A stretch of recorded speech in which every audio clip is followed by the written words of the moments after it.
Good morning! Rise and Shine Weekend! Welcome to Queen of Scents!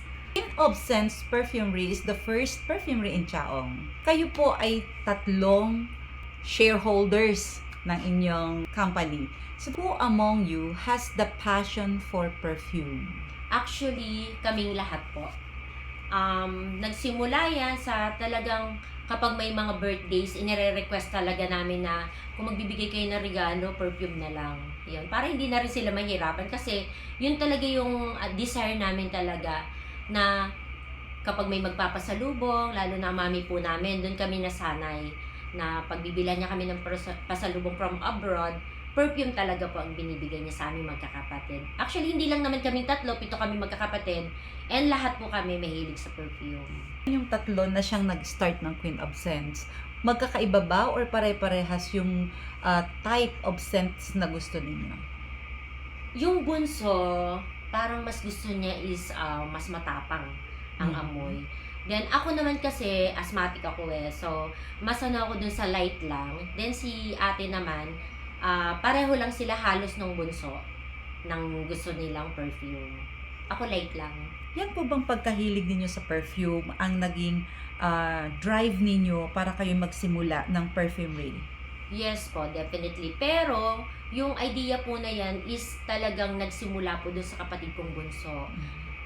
Una siya talaga muna sarili niya muna. Then, kami yung customer niya. Kami yung client niya, kami nag-o-order.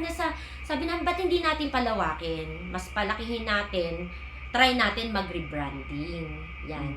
So, nag-rebranding kami, nag-start po kami 100 pieces. Kaya lang, after ilang months, hindi siya naging ganun ka-successful kasi unang-una, hindi kami yung nag-formulate. So, parang naubos naman, okay, bumalik yung capital namin, nagka-profit kahit papano.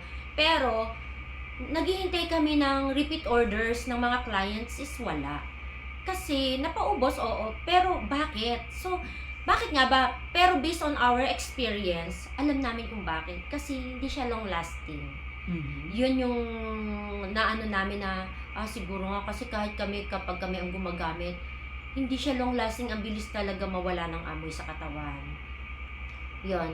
Then dun pumasok yung nag-usap-usap kami, bakit hindi na lang tayo yung mag-formulate, pero hindi siya ganun ka-simple.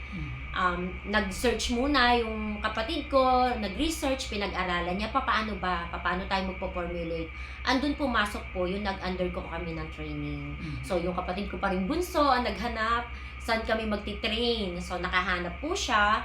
Then may bayad syempre in training. So kasi okay lang, kasama yan sa natin capital natin yan. So nag-training kaming 3. After nun, nag-start na kami mag-manufacture, and then kami na mismo yung gumagawa. Kaya alam namin na long-lasting talaga yung perfume namin. Kasi alam namin na nasa tamang proseso ang paggawa, ingredients, tama lahat. Okay. Kanina po ay na-mention ninyo about yung idea is really coming from do sa iyong youngest sister. Yes po. Ano naman yung inyong ginagampanan sa inyong company?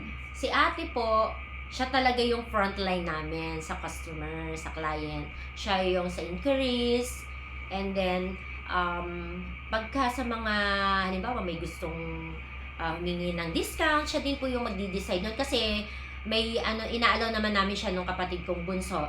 Then yung after event, siya din po yung naglilinis ng mga bottle, ganun. Kasi yung amoy pa rin, hindi pa rin po pwede sa akin kasi asthmatic ako.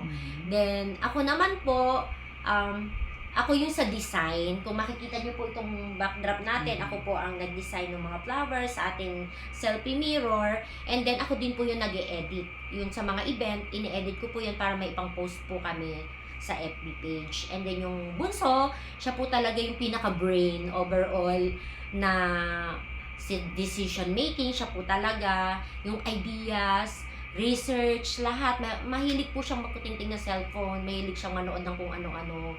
Yan, sa kanya po yan. May isa pa po kami, yung pinsan ko po na nakakasama po namin sa event. Kung wala din po siya, mahihirapan po kami kasi sa ngayon, 2 na lang po kami ng kapatid ko dito. Nakaalis na po yung bunso namin. Kaya malaking bagay po na may kasama po din po kami na pinsan ko. Even yung mga design ng bottles, ang pumipili is yung inyong youngest, the brain Yes of Queen po. of Scents. Siya yung naghahanap ng supplier. Mhm. Then, tinatanong naman niya kami, pero mas siya pa rin kasi yung magaling sa ganyan, yung insight niya na, maganda to. Minsan sa akin hindi maganda sa kanya kasi hindi ako ganun kagaling pagdating sa mga product na ganun, yung mga materials na gagamitin. So, sige ikaw na mag-decide. So, kapag nakita naman namin nakapili na siya, oo, maganda nga. Lalong-lalo na po yung Chanel bottle namin. Which is, nung i-alok namin sa client, nagustuhan talaga nila yung Chanel bottle. Idea niya yon. Ang unique ng inyong logo, sino nag-design yan? Yung kapatid ko rin pong bunso. Pero nagtatanong siya kasi ate niya kami, ate okay na ba to? Pag medyo may konting i-adjust, lagyan natin ng ganito, gagawin niya yan, siya nag-edit. Sa Canva or sa ano, marami na po siyang pinagtrya na pwede niyang pag-editan para hindi na kami babayad. Okay. Sa decision making, hindi siya nagde-decide or even you or even si ate na sila lang. It's Yes, always kayong tatlo. Teamwork. Teamwork Opo. talaga.